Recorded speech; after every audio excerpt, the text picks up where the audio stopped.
I'm sure Coach Saban waited on WJGP to come in today. Well, again, thank you guys for what you do. Honestly, we do appreciate what you do. Really appreciate you guys covering our program. Appreciate you guys being here. Great win on Saturday. A lot of things that we can learn from. A lot of things we did well. I thought, like I said, after the game, a true identity win. Wasn't the driest, wasn't the cleanest, but we found a way to win, and that's what good teams do.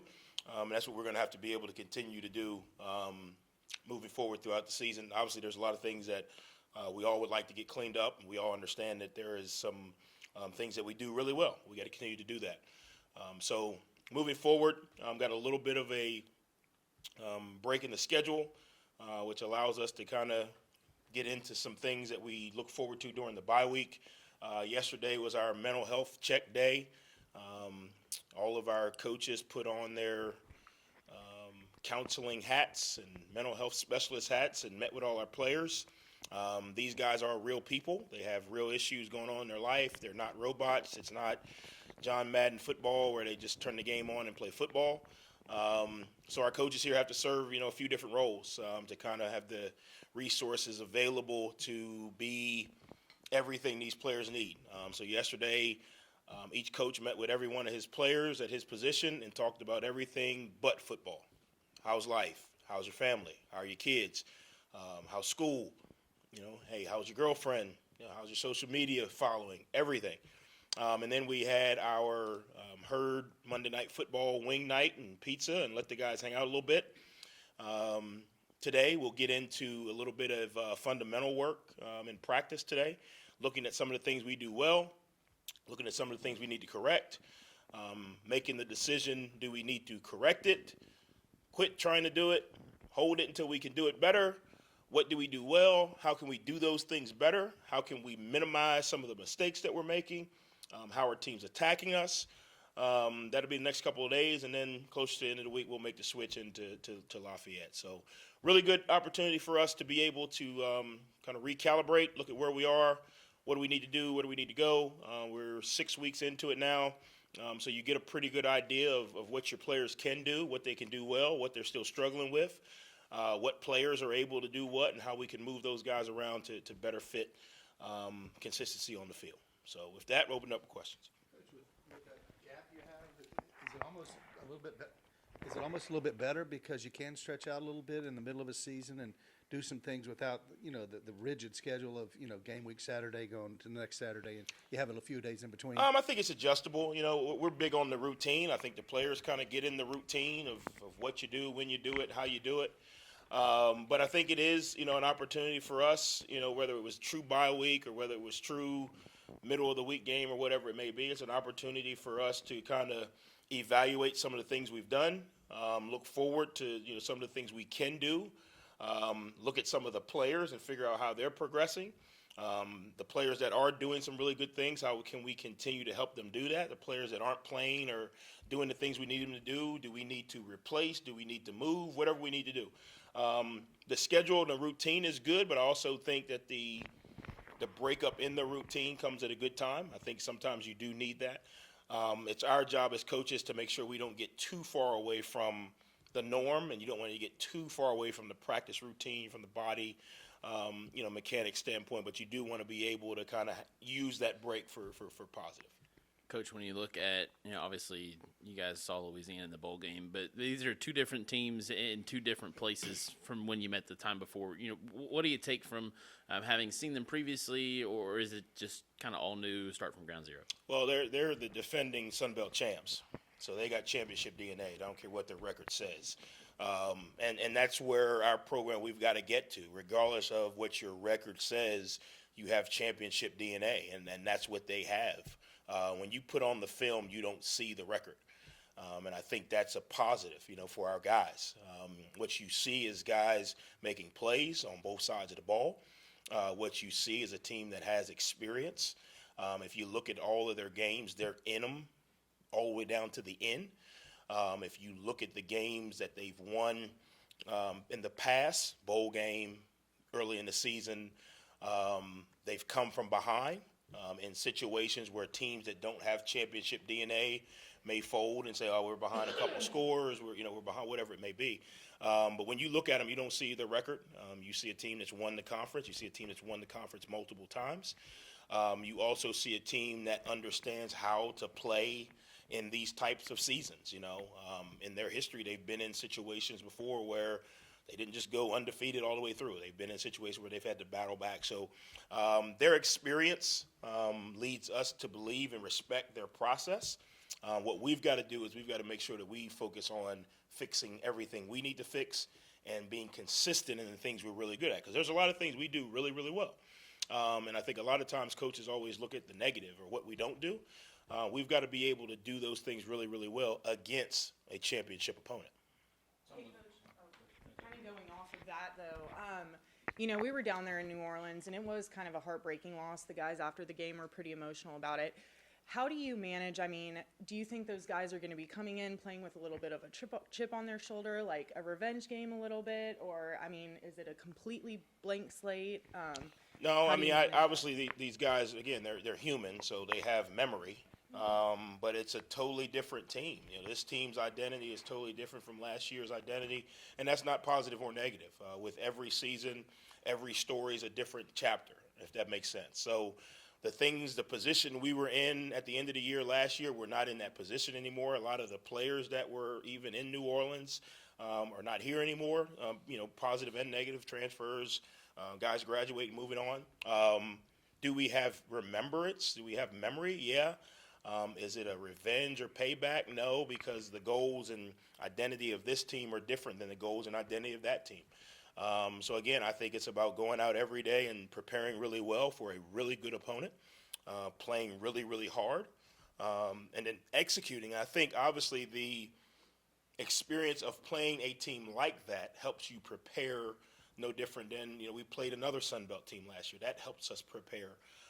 But I don't know about revenge or get back. I think it's totally two different teams, two different worlds.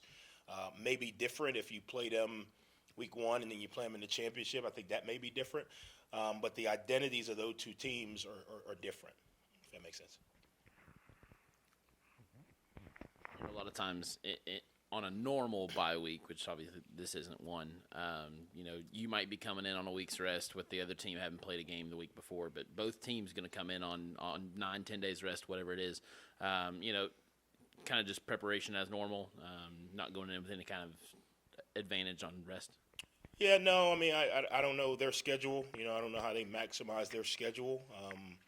I think we got to focus on what we can do. I think the beauty of it is from a conference standpoint, they've made the schedule kind of balanced. I think one team would feel a little undermanned or at a disadvantage if you had to play Saturday and turn around and play Wednesday. But I don't know if there's an advantage or disadvantage to it. I know the advantages for us is that we get an opportunity coming off a win to really dive into the things we need to correct from last game, the things we need to look at from where we are in week 6. What do we do well? What can we build off of? I don't think you need to start planning 10 days in advance for an opponent, because I think sometimes, especially coaches, the more time you have, the more you try and come up with or do, and you really overload the players. So I think managing the time in between the two games is ultra important. I don't think there's an advantage, one way or the other. I think the conference did a really good job in making sure that, both of us came in on the same amount of days, not to put one team at a disadvantage. But for us, it's managing. You're still going to have 3.5, 4 days of preparation like you would, any other week. And again, that goes back to keeping the routine the same. I wouldn't want players to say, well, all of a sudden we're spending 10 days on this group and 3 or 4 days on the next. So you got to be able to manage it. I think there's some things that we can do from a preparation standpoint. I mean, they're not robots. They probably are watching film. They're probably kind of getting an idea of who's who. But as far as, period one, are we talking about, their fronts, coverage, blitzes? No. But I do think managing the time is important.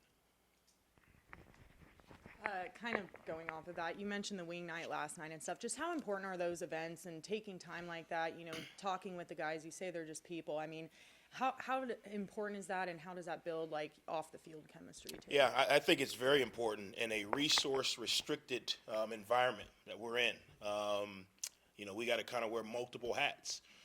These guys can't just go downstairs to the mental health coach and talk about their issues. These guys can't just, go to the, health science center, in the Shuey building wing east and talk about, hey, I'm having some issues with anxiety and depression and, my family's going through this, and they have someone dedicated just to the football team who deals with those type of issues. We don't have that, so we got to create that. And I think it's important because, and I use it because I was there, the same player at Alabama is the same player here. They're humans. They're 18 to 22-year-olds. Now, one may be a little faster, one may be a little bigger, but they still have issues. So the resources that we have for our student athletes to make sure they're holistically taken care of are important. And I think those types of, sometimes you only see coaching as football. You didn't do this. You got to do this better. And if you did this, we'd have been, you got to do this. And sometimes you just need to just take a deep breath and spend time around the people that you really care about and take away the coaching part of it, if that makes sense, with the X's and O's, and really get into, hey, how's your son? Devin Miller was eating wings last night and pizza, and he had his son in there, so his son is running around with all his uncles, and, those are the moments that, you really don't, get to talk about, and you really don't get to experience because it's, get right on the grind, it's watch film, it's practice, it's weights, it's academics. But those are the moments that bring you closer together as a team. Those are the moments that help you get through adversity. Those are the moments that keep you together when things aren't going well or when things are going well. All of the guys on the team now know that Devin's son is their little nephew, and they got to make sure that they play a little harder for Devin because they understand Devin's why and all of those things, and the X's and O's are important. Trust me, I get it. And ultimately, you guys are going to be looking at me for the next 100 years because of wins, not pizza nights. I get it. But as the coach, I've got to make sure that holistically I'm taking care of this football team. And I think yesterday was a big day. And it doesn't take long, right? I mean, if I'm a coach and I got 7 or 8 guys, maybe it's 10 minutes, maybe it's 20 minutes, maybe one of the guys stays in there for 30 minutes. But it's a deep breath. It's a release for the players. It's a reminder that someone cares. It's a reminder that someone does care about me other than, did I run the right route? Did I block the right guy? Did I tackle, the right way? And I think that goes a long way in relationship building. I really do. When you look forward to the next game, what kind of environment do you think will be in the Joan? You've kind of seen both sides of it this season. Had a really good crowd for that home opener. It was 30,475 there Saturday, right? Yeah. You didn't hear them? Something like that. Yeah, I mean, no, they got caught in the parking lot a little bit, but I mean, I heard them. I heard them. I counted every ticket after the game. It was 30,475. I expect 30,475 on Wednesday night. I don't know how they're going to handle the traffic out on 3rd and 4th Avenue because, I mean, it should be bumper to bumper. It should be great.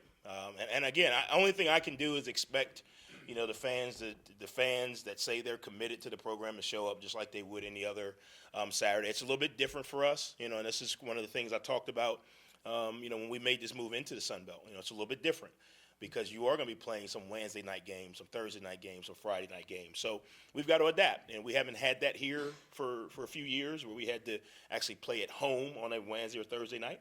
It's something we've got to adapt to. If we're going to take that step and close that gap as a program, then we've got to make sure that this environment here Wednesday night is top of the line. We're going to be on a national televised broadcast, so that means everybody from here to Japan is going to be able to see the herd. Everybody from here to Japan is going to be able to see Huntington and this community and how they support or don't support. Every recruit in the country is going to see how Huntington supports their team, and I think it's one thing to come out on Saturday, right? That's what everybody does. But it's another thing to sacrifice and come out on a Wednesday night with a little different schedule. And I get it. Some people may not be able to get off work. I get that. But if we're going to go where we need to go, these are the type of moments, these are the type of events that we have to capitalize on as a program. Not just, great product on the field. That's ultra important. I get it. But as a program, if we want to make a statement, these are the type of moments we got to capitalize on. through 5 games, if there was one particular area, Turnovers. Anything beat else? me to it. Next question. Anybody else?